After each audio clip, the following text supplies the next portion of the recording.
Assalamualaikum warahmatullahi wabarakatuh. Yang saya hormati dan saya takdimi pengasuh Pondok Pesantren Zainul Hasan Genggong, Kiai Haji Muhammad Hasan Mutawakil Allah SHMM.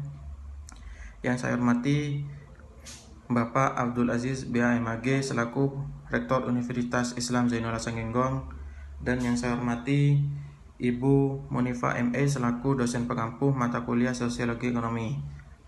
Perkenalkan, nama saya Bintara Denis Degagmala dari Ekonomi Syariah kelas 6A. Di sini saya akan menjelaskan tentang sosiologi ekonomi. Sosiologi ekonomi itu merupakan cabang ilmu yang mempelajari hubungan timbal balik antara struktur sosial dan aktivitas ekonomi. Ekonomi tidak hanya angka dan pasar, tetapi juga tentang bagaimana masyarakat berperan dalam menentukan proses ekonomi, termasuk norma, nilai, relasi sosial. Selanjutnya, definisi sosiologi ekonomi. Menurut Max Weber, sosiologi ekonomi itu ilmu yang memahami tindakan ekonomi sebagai bagian dari tindakan sosial. Menurut Karl Polanyi, menekankan bahwa aktivitas ekonomi selalu tertanam dalam hubungan sosial. Artinya, kegiatan ekonomi tidak bisa dipisahkan dari budaya dan struktur sosial di sekitarnya. Ada ruang lingkup sosiologi ekonomi. Yang pertama itu produksi, bagaimana barang dan jasa dibuat dalam konteks sosial. Ada ruang lingkup distribusi, pola distribusi kekayaan dan sumber daya di masyarakat. Selanjutnya ada konsumsi. Pilihan konsumsi dipengaruhi oleh status sosial dan budaya. Yang terakhir, struktur sosial ekonomi, kelas sosial, stratifikasi, dan mobilitas ekonomi. Selanjutnya ada beberapa teori dalam sosiologi ekonomi dari para ilmuwan. Yang pertama itu dari Max Weber.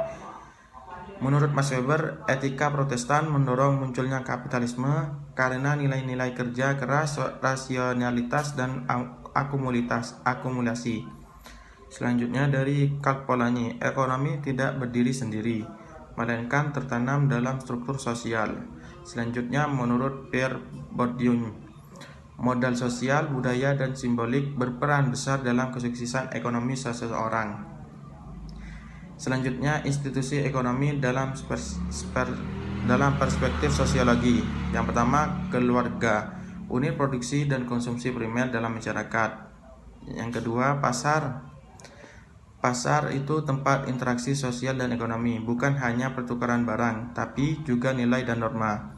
Selanjutnya, negara. Negara mengatur sistem ekonomi melalui kebijakan.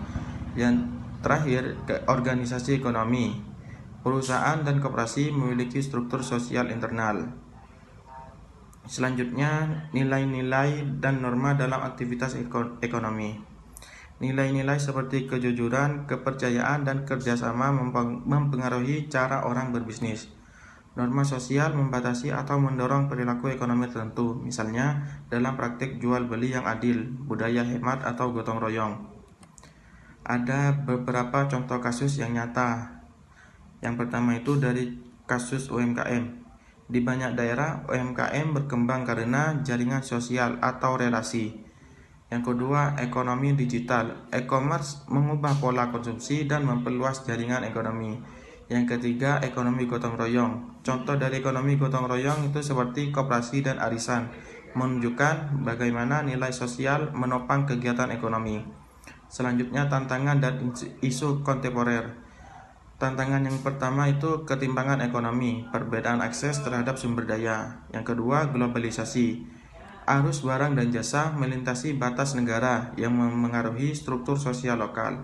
Yang ketiga, ada kapitalisme modern. Persoalan etika dan konsumerisme berlebihan.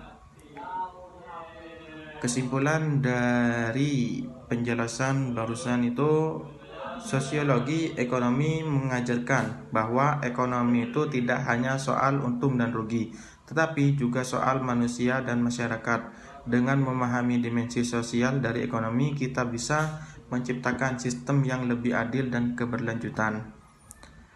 Sekian dari saya, kurang lebihnya mohon maaf. Assalamualaikum warahmatullahi wabarakatuh.